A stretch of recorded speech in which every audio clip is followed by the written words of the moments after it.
Most of the people जो stock market में आते हैं उनका मेन अट्रैक्शन होता है इंट्राडे ट्रेडिंग, जो उन्हें इस मार्केट की तरफ अट्रैक्ट करता है। बट जैसे जैसे टाइम बीतता है हम सभी को पता चलता है जो इंट्राडे ट्रेडिंग है वो बहुत टफ है compare to other trading style like swing trading, positional trading और इवन कंपेयर टू इन्वेस्टमेंट।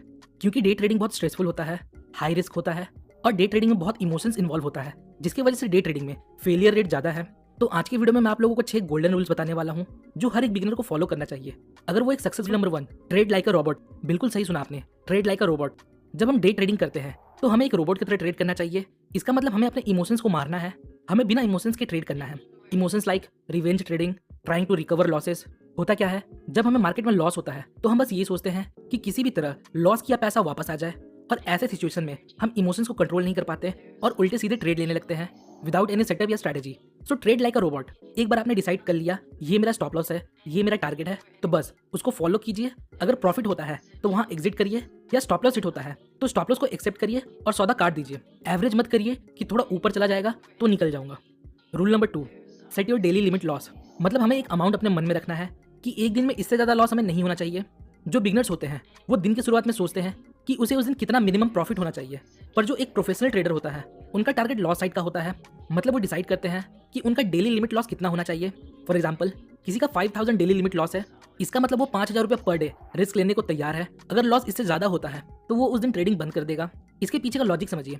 देखिए, प्रॉफिट हमारे हाथ में नहीं है। ऐसा थोड़ी है आज हम सोच कर जाएं हमें 10,000 का प्रॉफिट होना चाहिए तो आज 10,000 का प्रॉफिट ही हो जाए। नहीं, ऐसा तो बिल्कुल नहीं होता। पर अगर हम ये सोच कर जाएं हम सिर्फ 5,000 का रिस्क लेंगे, इससे ज़्यादा रिस्क नहीं लेंगे, मतलब अगर लॉस होता है तो मैक्सिमम 5,000 रुपये जाएंगे, पर इससे ज़्यादा लॉस होता है तो हम ट्रेडिंग उस दिन बंद कर देंगे। तो क्या ये पॉसिबल है? हाँ, बिल्कुल पॉसिबल है। तो कंक्लूजन सामने ये आता है, जो चीज़ हमारे कंट्रोल में है हमें उस पर फोकस करना चाहिए, ना कि उन चीज़ों पर फोकस करना चाहिए जो हमारे कंट्रोल में नहीं है।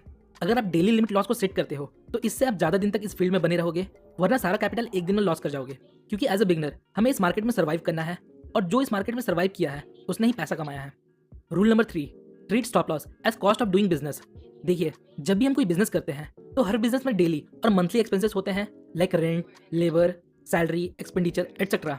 और हम सभी को पता है ट्रेडिंग एक बिजनेस है लाइक अदर बिजनेस। यहाँ हमें ट्रेडिंग में कोई कॉस्ट देना नहीं पड़ता, ना लेबर चार्ज लगते हैं, ना रेंट लगते हैं, ना डे टू डे एक्सपेंसेस लगते हैं।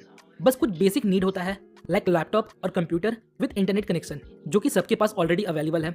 बट यहाँ एक स्मॉल कॉस्ट एक्सपेंसेस इन्वॉल्व होता है, वो है लॉस। तो ऐसा समझिए आप बिजनेस कर रहे हैं और ये जो लॉसेस है वो आपके बिजनेस को चलाने का कॉस्ट है। क्योंकि हर बिजनेस शुरुआत से ही प्रॉफिटेबल नहीं होता। पहले हमें बिजनेस को टाइम और day to day running cost देना होता है, फिर जाकर के बिजनेस सक्सेसफुल होता है। So treat your stop loss as cost of running a business. Rule number 4, don't over trade. मतलब आपको एक रूल सेट करना है कि आपको दिन में सिर्फ एक ट्रेड लेना है या 2 ट्रेड लेना है, उससे ज़्यादा ट्रेड नहीं लेना है। बिगनर स्टार्टिंग फेज में दिन में मल्टीपल ट्रेड्स लेते हैं। वो सुबह 9:30 से दोपहर 3:30 तक 10 to 20 ट्रेड ले लेते हैं। वो सोचते हैं जितना ट्रेड वो लेंगे उतना उनका प्रॉफिट होगा, पर ऐसा बिल्कुल नहीं है। ट्रेडिंग में आप एक दिन में जितना कम ट्रेड लोगे उतना आपके लिए अच्छा होगा। आपको कम से कम ट्रेड लेना है, पर क्वालिटी ट्रेड लेना है आपके ट्रेडिंग स्ट्रैटेजी के अकॉर्डिंग। ट्रेडिंग हमारे 9 to 6 जॉब की तरह नहीं है कि हमें अपने पूरे ऑफिस आवर में एक्टिव रहना है। ट्रेडिंग ऐसा नहीं है। हमें अपने स्ट्रैटेजी के अकॉर्डिंग कम से कम ट्रेड लेना है, लाइक एक दिन में 2 ट्रेड। फिर प्रॉफिट हो या लॉस हो उस चीज को एक्सेप्ट करो और फिर मार्केट से निकल जाओ। ओवर ट्रेडिंग आपको तो नहीं, पर आपके ब्रोकर को जरूर अमीर बना देगा। Rule number 5, keep away from social media while trading. मतलब 9:30 से 3:30 तक मार्केट ओपन होता है। इस बीच आपको किसी भी प्रकार के सोशल मीडिया जहां आप ट्रेडिंग रिलेटेड न्यूज़ या चैनल्स को फॉलो करते हो उनसे आपको दूर रहना है, क्योंकि सोशल मीडिया आपको डिस्ट्रैक्ट कर सकता है। फॉर एग्जाम्पल, सपोज आप निफ्टी में अपने स्ट्रैटेजी या एनालिसिस के बेस पर एक अच्छा लॉन्ग पोजीशन बनाते हो और आप अभी प्रॉफिट में हो, मार्केट ऊपर जा रहा है। फिर क्या होता है, आप अपने सोशल मीडिया अकाउंट को ओपन करते हो और वहाँ कोई ज्ञानी पोस्ट करता है, मुझे निफ्टी बेरिश दिख रहा है, अब मैं यहाँ शॉर्ट करूंगा। और जब आप ये पोस्ट देखते हो तो आप कंफ्यूज हो जाते हो कि अब आपको क्या करना है, और आप डर के मारे अपने पोजीशन को क्लोज कर देते हो। आप सोचते हो वो एक एक्सपर्ट है, उसने जो बोला हो सकता है वो सही हो जाए। But at the end of the day आप देखते हो ऐसा कुछ नहीं हुआ।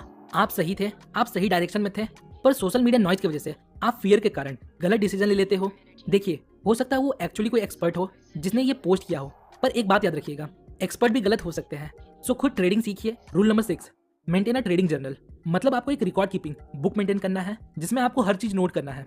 आपने कितने ट्रेड लिए, कितने प्रॉफिटेबल ट्रेड लिए और कितने लॉस मेकिंग ट्रेड लिए, कितना प्रॉफिट था, कितना लॉस था, किस बेसिस पर आपने ट्रेड लिया, किस पैटर्न पे आपने ट्रेड लिया। ये सब आपको एक बुक में मेंटेन करना है, और at the end of the month आपको इस बुक को देखना है कि कहाँ आप गलत हो। सो maintain a trading journal. So hopefully guys आपको इस वीडियो से थोड़ी इन्फॉर्मेशन मिली होगी।